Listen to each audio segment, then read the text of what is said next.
네, 여러분 반갑습니다. 그리고 잘하셨습니다. 오늘 기도의 원 그리기 40번째 마지막 시간입니다. 지금까지 꾸준히 잘 따라온 여러분 진심으로 감사를 드리고 오늘로 끝나는 것이 아니라 어쩌면 이제 여러분의 삶에 또 다른 기도의 원 그리기 시작되어서 여러분의 삶을 통해 일하신 하나님의 은혜가 여러분의 삶에 더욱더 풍성해질 수 있기를 예수님의 이름으로 축복합니다. 오늘은 기도를 배워라. 마지막 시간인데 기도를 배우라. 뭔가 의미 있는 표현인 것 같습니다. 말씀은 누가복음 11장 1절로 주여 우리에게도 기도를 가르쳐 주옵소서 제자들의 요구입니다. 여러분들이 만약에 예수님의 제자였다면 예수님께서 기도하는 모습, 기도하는 음성을 들으면서 어떤 마음이 들었을까요? 나도 예수님처럼 기도하고 싶다 라는 생각이 들지 않았을까요? 오늘 본문의 반응이 바로 그런 반응입니다. 예수님께서 기도하시는 모습을 보고 제자들이 말합니다. 주여 우리에게도 가르쳐 주옵소서. 그 모습을 보면서 나도 저렇게 기도하고 싶다라고 생각이 들었고 더 잘 기도하고 싶다라는 생각이 들어서 기도를 배우기를 결단했던 내용입니다. 이걸 보면서 한 가지 생각을 하게 되죠. 제자들이 원하는 것은 다른 것이 있지 않았습니다. 설교를 잘하는 다양한 것을 원하던 것이 있지 않았겠습니까? 그런 거 다 빼고 딱 한 가지. 저희는 기도를 잘 배우고 싶습니다. 라고 주님께 요청했던 것이죠. 왜 그랬을까요, 여러분? 기도만 잘 배워도 우리 인생이 달라지기 때문에 그렇습니다. 오늘 책에 보면 이렇게 말해요. 기도를 바꾸면 모든 것이 바뀐다. 일하는 게 바뀌고, 자녀를 양육하는 게 바뀌고, 지도하는 게 바뀌고, 우선순위와 전략이 바뀌고, 생각과 느낌과 언행이 바뀐다. 기도는 모든 것을 내면에서부터 바꿔 놓는다. 그렇습니다. 기도가 이렇게 놀라운 겁니다. 그런데 우리는 기도라는 단어를 생각하면 가장 먼저 무엇이 들죠? 죄책감이 듭니다. 충분히 기도하지 못했다는 죄책감, 또 무엇을 놓고 기도해야 될까 잘 모른다는 것 때문에 내 기도가 잘못된 기도는 아닐까라는 죄책감이 가장 먼저 기도를 생각할 때 우리 마음을 지배하게 되죠. 그러나 기도는 죄책감 대신에 설렘과 기대감을 만들어내는 것이어야 합니다. 왜냐하면 전능한 하나님 앞에 무릎을 꿇는 것만큼 강력한 무기가 없기 때문에 그렇죠. 마크 베터슨 목사는 자신의 기도를 마치 야구 선수의 타율처럼 이야기합니다. 하나님 앞에 기도의 타석에 올라가게 섰을 때 타율이 그렇게 좋지 않았다는 거죠. 이게 무슨 말일까요? 늘 기도 응답을 받았던 것은 아니라는 겁니다. 그런데 그가 깨달은 것이 뭐냐면 그럼에도 불구하고 계속해서 올라가서 기도의 배틀을 휘두르다 보면 때로는 홈런도 나오게 되고 안타도 나오게 되고 점점 타점도 높아지게 될 거라는 것이죠. 그래서 스트라이크 아웃 당할 것을 걱정하지 말고 그러다 보면 안타도 치고 홈런도 치고 타율이 높아질 것을 기대하는 것이 훨씬 더 중요하다는 것을 그가 깨닫게 되었다는 겁니다. 과거에 실패했던 것, 과거에 기도의 응답이 없었던 것 때문에 또 현재 문제 때문에 결코 주눅들지 마십시오.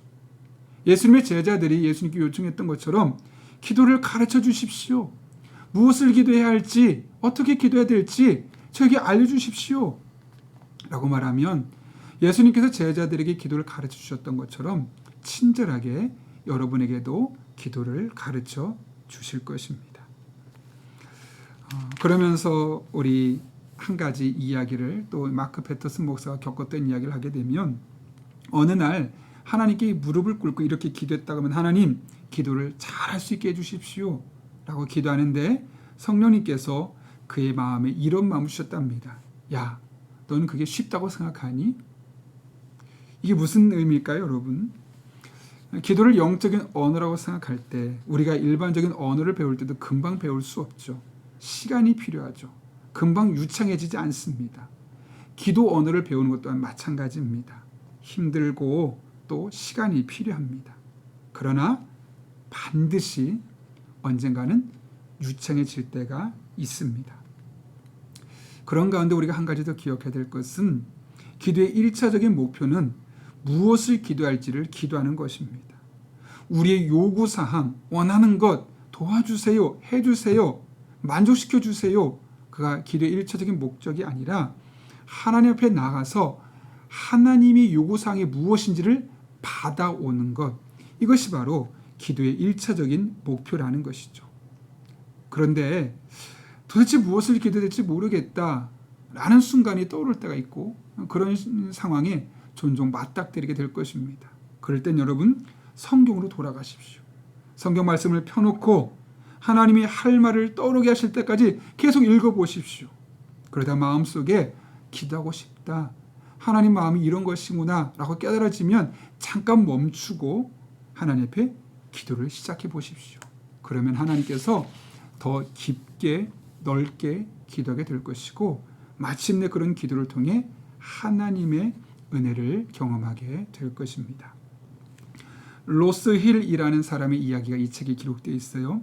뱅크2라는 주민수의 은행을 경영하고 있었던 기업인인데 그에게는 은행이 그의 강제상이고 고객이 그의 교인들이며 사업은 그의 사역이다라는 생각을 가지고 늘 은행을 위해서 기도하기를 쉬지 않았던 사람입니다. 본인뿐만 아니라 모든 경영진들이 매일 드나드는 사람들을 위해서 기도해 왔죠. 그러다 보면 다 잘 될 줄 알았는데 재정 위기를 피해갈 수 없었던 어려움이 있었습니다. 2008년에 사기를 당해서 큰 손실을 맛보게 되었고 자신이 그동안 35년 동안 경력에서 손실액을 다 합쳐도 이 한순간에 손실액을 메꿀 수 없을 만큼 큰 금액을 손실보게 되었던 겁니다. 그때 여러분이라면 어떻게 했을까요? 로스는 기도합시다 라고 말했고 경영진이 한마음이 돼서 기도했습니다. 하나님이 어떻게 하셨을까요, 여러분? 당연히 그 기도에 응답하셨습니다.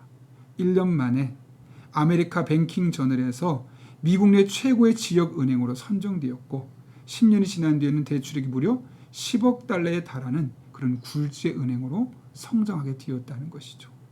단순한 성공 신화를 이야기하는 것이 아니라 끊임없이 지속적으로 기도하는 것이 삶의 일부가 되었을 때 하나님께서 어떻게 그 기도를 통해 일하시는지를 우리에게 보여주고 있는 겁니다. 여러분, 우리가 무슨 일을 어떻게 하느냐는 크게 중요한 것이 아닙니다. 기도를 어떻게 하느냐가 중요하죠. 기도는 우리가 하는 모든 사업과 훈련과 일의 열쇠입니다.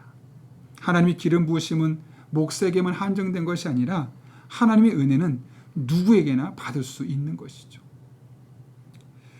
그래서 여러분이 만약 기업가라면 혁신적인 아이디어가 필요할 것이고 의사라면 병을 진단할 수 있는 능력이 필요할 것이고 정치가라면 올바른 결정을 내릴 수 있는 지혜가 필요할 것이고 예술인이라면 창의력과 공연을 잘 해낼 수 있는 카리스마가 필요할 것이고 근데 이 모든 것이 기도하는 가운데 성령의 은혜로 말미암아 우리에게 주어진다는 것이죠. 그러므로 어떤 상황이 생기게 되었을 때 자꾸 머리만 굴리지 마시고 기도를 굴릴 수 있기를 바랍니다. 여러분의 교실과 사무실과 침실과 법정과 회의장을 기도의 장으로 만들어 보십시오. 하나님의 풍성한 은혜를 경험하게 될 것입니다. 마지막에 이 책에 있는 부분을 인용하고 오늘 또 그동안 40일간의 모든 여정을 마치려고 하는데 제가 한번 읽어보겠습니다. 기도는 인간적 만남과 하나님이 주도한 만남의 차이를 만들어낸다. 기도는 훌륭한 아이디어와 하나님이 주신 아이디어의 차이를 만들어낸다. 기도는 어쩌다 걸린 행운과 하나님의 은혜의 차이를 만들어낸다. 기도는 닫힌 문과 열린 문의 차이를 만들어낸다. 기도는 가능과 불가능의 차이를 만들어낸다. 기도는 우리가 할 수 있는 최선과 하나님이 하실 수 있는 최선의 차이를 만들어낸다. 이 모든 과정을 마치면서 제가 마지막으로 여러분에게 하고 싶은 말을 그대로 다시 한번 인용한다면 이 말입니다. 기도는 우리가 할 수 있는 최선과 하나님이 하실 수 있는 최선의 차이점을 만들어낸다. 여러분의 최선으로 여러분이 할 수 있는 것들만을 경험할 것인지 하나님께 기도함으로 하나님이 하실 수 있는 최선의 것을 경험할 수 있을 것인지는 바로 여러분의 손에 달려 있습니다. 오늘로 기도의 원 그리기가 끝나는 것이 아니라 이 40일간의 여정을 통해서 여러분의 일상이 기도의 삶이 되고 점점 여러분의 삶의 크고 작은 일들의 문제의 상황에 기도의 원을 그려가며 기도할 때 올 한 해 여러분의 삶에 풍성한 하나님의 은혜가 날마다 경험될 수 있기를 예수님의 이름으로 축복합니다.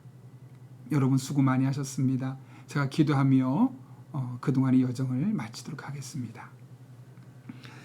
살아계신 아버지 하나님, 마크 배터슨 목사가 썼던 기도의 원 그리기라는 책을 통해서 40일 동안 우리가 기도의 순례, 영적인 순례를 떠날 수 있도록 인도해 주신 은혜 진심으로 감사를 드립니다. 그러나 이 40일간의 여정이 오늘 끝이 아니라 예수님의 제자들이 예수님께 기도를 가르쳐 달라고 요구했던 것처럼 우리가 이제 기도를 겨우 배우고 걸음마를 시작했사오니 매일매일의 일상이 하나님의 은혜를 사모하고 기도하는 일상이 되게 도와주시옵고 이 책을 통해 경험했던 수많은 하나님의 역사하심이 우리 성도들의 일상의 삶에 간증이 되게 하여 주옵소서.